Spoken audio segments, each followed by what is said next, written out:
বন্ধুরা 2023 ডিসেম্বর যে primary TET West বেঙ্গলে সংগঠিত হয়ে গেল, তার ইভিএসের যে প্রশ্নপত্র আমরা দেখলাম, সেই ইভিএসের কোশ্চেন সেটের উত্তরগুলো নিয়ে আমরা আজকে জাস্ট উত্তরগুলো আপনাকে জানাবো। অ্যান্সার কীগুলো, প্রকৃত অ্যান্সারগুলো কী হয়েছে। এমনিতে কোশ্চেন খুব টাফ হয়েছে, খুব টাফ, যেটা বলা যেতে পারে মানে অল ইন্ডিয়া লেভেলে আইসিএস পরীক্ষাতেও এরকম কোশ্চেন হয় কিনা সন্দেহ আছে। এবং প্রপার বিএসসি লেভেলে যারা বোটানি বা যারা জুলজি পড়েছে ওদের জন্য অ্যাপ্রোপ্রিয়েট কোশ্চেন বলা যেতে পারে। যাই হোক, আপনারা অনেকে হয়তো কোশ্চেন অ্যাটেন্ড করে এসছেন এবং সেগুলো অনেক ক্ষেত্রে আন্দাজের উপর ভিত্তি করে এসছেন। তো সেখানে আমরা আজকে এই অ্যান্সারগুলো একটু বলে দেওয়ার চেষ্টা করছি। আপনারা অবশ্যই একটু মিলিয়ে দেখে নিন কোনগুলো ঠিক আছে বা কোনগুলো ভুল আছে। আমরা যে কোশ্চেন সেটটি আলোচনা করব এটা হচ্ছে সেট C3। এই কোশ্চেন সেটটা আলোচনা করব। প্রথমে 121 নম্বর থেকে কোশ্চেন শুরু হচ্ছে। প্রথম কোশ্চেনটা ছিল নিম্নোক্ত বর্জ্য ব্যবস্থাপনাগুলির কোনটি বর্জ্য জল থেকে জৈব পদার্থ অপসারণ করে। অ্যান্সারটা হবে অপশান এ, ট্রিকলিং ফিল্টার।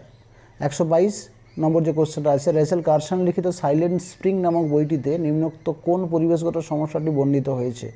অপশান হবে অপশান বি, কীটনাশকের ক্ষতিকর প্রভাব। এরপর যে কোশ্চেনটা আছে 123, নিম্নোক্ত কোনটি ভারতে প্রথম বায়োস্ফিয়ার রিজার্ভ, অর্থাৎ বায়োস্ফিয়ার রিজার্ভেশন যে ছিল সেটা কোনটা, সেটা হচ্ছে option C, Nilgiri biosphere reserve. এরপরে 124 নম্বর যে কোশ্চেনটি আছে, যে নিম্নোক্ত রাসায়নিক যৌগগুলির মধ্যে কোনটি মেরু অঞ্চলে স্ট্র্যাটোস্ফিয়ারের মধ্যে যে ওজোন হোল আছে সেটা সৃষ্টির জন্য দায়ী। এখানে উত্তর হবে অপশান ডি, ক্লোরিন নাইট্রেট।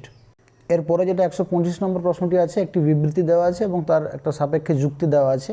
125 নম্বর প্রশ্নটা, যেটা প্রাথমিক স্তরে পরিবেশবিদ্যা বিষয়ের পরিবর্তে ভাবমূল সন্নিবেশিত হয়েছে, এরকম একটা কোশ্চেন রয়েছে। সেখানে কিন্তু অপশান বি হবে। আমি এত বড় প্রশ্নটা বলছি না, অপশান বি হবে। অর্থাৎ এ ঠিক এবং বি উভয়ই সঠিক, কিন্তু এ কিন্তু বি এর সাপেক্ষে সঠিক বিবৃতি, এটা বলা যেতে পারে। অপশান বি হবে। এরপরে 126 নম্বর যে কোশ্চেনটি আছে, ভিন্ন প্রজাতি থেকে প্রবর্তিত জিন ধারণাকারী প্রাণী এবং উদ্ভিদকে বলা হয়। উত্তরটি হবে ট্রান্সজেনিক। অপশান বি হবে 126-এর অপশান বি। এরপরে 127 নম্বর যে কোশ্চেনটি আছে, নিম্ন উল্লিখিত মাছগুলির মধ্যে কোনটি অ্যানাড্রোমাস মাছ। উত্তরটা হবে অপশান বি, ইলিশ। অ্যানাড্রোমাস মাছ বলতে সামুদ্রিক যে মাছ, যেটি মূলত প্রজনন করার সময় তারা নদীতে আসে এবং তারপরে আবার তার নিজস্ব বাসস্থানটা কিন্তু সামুদ্রিক পরিবেশ। তো এটা কিন্তু অপশান বি। 128-এর যে কোশ্চেনটা আছে, নিম্নোক্ত রাসায়নিকগুলির মধ্যে কোন রাসায়নিকটি সবুজ দ্রাবক হিসাবে বিবেচনা করা যেতে পারে। এটা অপশান ডি হবে, সুপার ক্রিটিক্যাল কার্বন ডাইঅক্সাইড।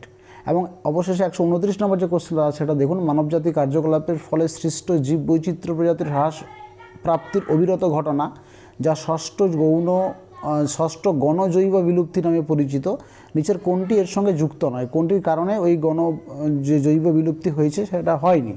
উত্তরটা হবে অপশান এ, ক্ষতিকারক রাসায়নিক কারণে দূষণ। এই কারণে কিন্তু ষষ্ঠ গণজৈব বিলুপ্তি হয়নি। 6টা বড় বড় গৌণ জৈব বিলুপ্তি হয়েছে, এর মধ্যে এই নির্দিষ্ট কারণটার জন্য হয়নি। এরপরে যেটা 130 নম্বর কোশ্চেনটা, নিম্নোক্ত প্রাণীগুলির মধ্যে কোনটি ডেট্রিটাস ফিডার, অর্থাৎ ডেট্রিটাস ভোজী, মানে নোংরা খাদক যাকে আমরা বলি, সেটা কোনটা। শকুন হবে, এখানে কাক বা শকুন হতে পারত, তো শকুন অপশান আছে, এটা শকুন হবে। এটা একটু সহজ কোশ্চেন বলা যেতে পারে।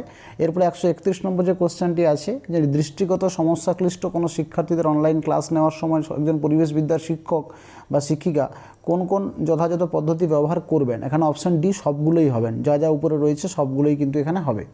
এবার 133 নম্বর যে কোশ্চেনটি, 132 নম্বর যে কোশ্চেনটি আছে, যে কার্বন মনোক্সাইড হলো, এখানে অনেকগুলো অপশান রয়েছে, নিচের কোন বিকল্পটি সঠিক সেটা নির্বাচন করতে বলছে। অপশান ডি হবে, অর্থাৎ 3 নম্বর এবং 2 নম্বর, 3 নম্বর এবং 4 নম্বর, এই 3টে অপশান সঠিক আছে। এখানে কিন্তু 1 নম্বর অপশান যেটা রয়েছে সেটা কিন্তু ভুল। কার্বন মনোক্সাইড কিন্তু গ্রিনহাউস গ্যাস নয়। এবার যেটা 133 নম্বরের কোশ্চেনটা আছে, নিম্নলিখিত কোন বছরটি 21তম কপ জলবায়ু পরিবর্তন সম্মেলন এটা প্যারিসে অনুষ্ঠিত হয়েছিল। এটা 2015, অপশান এ হবে। 134-এ আছে, 2021-22 আর্থিক বছরে ভারতের জনপ্রতি বিদ্যুৎ ব্যবহারের পরিমাণ কত ছিল। Option D, 1255 kilowatt. এরপরে 135 নম্বর কোশ্চেনটি, এখানে যে কোশ্চেনটি আছে, যে একজন পরিবেশবিদ্যার শিক্ষক এবং শিক্ষিকা একটি কঙ্কালের সাহায্যে তার শিক্ষার্থীদের বিভিন্ন ধরনের অস্থিসন্ধি ধারণা দিচ্ছেন। তো এখানে তিনি দেহের বিভিন্ন শরীরস্থানিক অংশে বল এবং সকেট অস্থিসন্ধি নির্দেশ করলেন। তো শরীরস্থানিক অংশসমূহ শনাক্ত করো, এটা উত্তর হবে অপশান ডি, নিতম্ব এবং কাঁধ। 136 নম্বরের কোশ্চেন আছে মাইক্রোপ্লাস্টিক সম্পর্কিত যে বক্তব্যটি সঠিক নয় সেটি চিহ্নিত করো। অপশন ডি হবে এখানে, যে মাইক্রোপ্লাস্টিক হলো সহজ জৈব বিয়োজ্য বস্তু, এটা কিন্তু এখানে উত্তর হবে, এটা সঠিক নয়। এরপরে যেটা 137 নম্বর প্রশ্ন আছে, নিম্নলিখিত টক্সিনগুলির মধ্যে কোনটি মানুষের শরীরে রেড টাইডস এর মধ্যস্থতায় প্যারালাইটিক সেলফিশ বিষক্রিয়া সৃষ্টি করে? Option A sex toxin.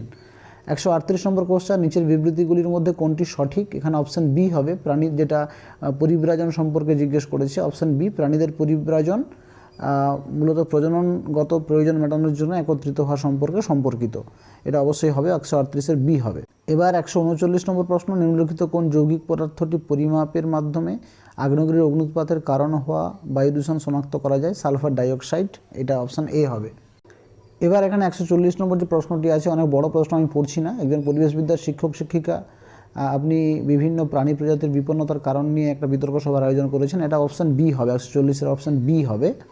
এবার এখানে 141 নম্বর যে প্রশ্নটা, সামুদ্রিক বাস্তুতন্ত্রের জন্য সবচেয়ে কম ক্ষতিকারক প্রত্যক্ষ ঝুঁকিটি চিহ্নিত করুন, এটা হবে বায়ুর গুণমান সূচকের পরিবর্তন, অপশান এ হবে। 142-এর যে কোশ্চেনটা আছে, কয়লা থেকে 1 ইউনিট বিদ্যুৎ উৎপাদন করতে কত পরিমাণ কার্বন ডাইঅক্সাইড গ্যাস বায়ুমণ্ডল নিঃসৃত হয়? উত্তরটা হবে 2 থেকে 3 পাউন্ড, অপশান বি হবে। এখানে যেটা 143 নম্বর যে কোশ্চেনটা আছে, শৈবাল ব্লুম এর সঙ্গে সম্পর্কিত নয় যে ঘটনাটি সেটি চিহ্নিত করো, এটা অপশান ডি হবে, অক্সিজেনের নিঃশেষকরণ। এবং 144 নম্বর যে কোশ্চেনটা আছে, নিরক্ষীয় প্রশান্ত মহাসাগরে সংগঠিত এনসো এর সঙ্গে সংযুক্ত কোন প্রক্রিয়াটা? এটা হবে উষ্ণ, মানে অপশান সি হবে, 144-এর অপশান সি হবে। এবার এখানে 145 নম্বর যে কোশ্চেনটা আছে, নিম্নোক্ত কোন দুটি মস্তিষ্ক কেন্দ্র মানুষের গ্লোবাল পজিশনিং সিস্টেম বা জিপিএস হিসেবে কাজ করে? মানে একটা অসাধারণ কোশ্চেন, এরকম এত কঠিন কোশ্চেন আসবে পরীক্ষায় এরকম ভাবা যায়নি। অপশান এ হবে, যেটা হচ্ছে হিপ্পোক্যাম্পাস এবং যেটা এন্টারহিনাল কর্টেক্স। তারপরে 146 নম্বর কোশ্চেনটা, শিলার আবহবিকারের সৃষ্ট আলগা উপাদানগুলি যে প্রণালীতে একত্রীভূত হয় সেটিকে বলা হয় লিথিফিকেশন, অপশান এ হবে। 147 নম্বর যে কোশ্চেনটা আছে, নিম্নোক্ত প্রাণীগুলির মধ্যে কোনটি বেন্থিক ও মেরুদণ্ডী প্রাণী? এখানে অপশান বি হবে, অর্থাৎ সি অ্যানিম্যাল, যেটা আমরা শৈবাল সাগর কুসুম বলি, এটা হবে অপশান বি। এবার এখানে 148 নম্বর যে কোশ্চেনটা আছে, যে একজন পরিবেশবিদ্যার শিক্ষক শিক্ষিকা হিসাবে আপনি শিলা এবং খনিজের সম্পর্কে বলতে চাইছেন, এখানে কোন উপাদানটা বেশি থাকবে? এটা অপশান ডি সিলিকন, মানে শিলাতে সিলিকন উপাদান সবসময় থাকে মোটামুটি। এবার 149-এর যে কোশ্চেনটা আপনি পড়াবেন, সেটা হচ্ছে যে কোশ্চেনটা বলা আছে এখানে, সেটা হলো যে নিচের কোন এলাকাটা সুন্দারল্যান্ডের আন্ডারে পড়ছে, যেটা একটা বায়োস্ফিয়ার রিজার্ভেশন সেন্টার বা হটস্পট হিসেবে আমরা চিনি। তো সুন্দারল্যান্ডের মধ্যে যেটা পড়ছে ওটা হচ্ছে অপশান ডি নিকোবর দ্বীপপুঞ্জ, যেটা উদ্ভিদ হচ্ছে রাফ্রেসিয়া এবং প্রাণী হচ্ছে ওরাং। এবং অবশেষে 150 নম্বর যে কোশ্চেনটা আছে, নিম্নোক্ত অবস্থাগুলির মধ্যে কোনটি হাইড্রোপনিক্স পদ্ধতিতে উদ্ভিদের বৃদ্ধির জন্য ব্যবহৃত হয়? অপশান এ পরিপোষক বা পুষ্টিবিহীন অবস্থা, এই অবস্থাতে মূলত হাইড্রোপনিক্স পদ্ধতি ব্যবহার করা হয়, অপশান এ হবে, 150-এর অপশান এ।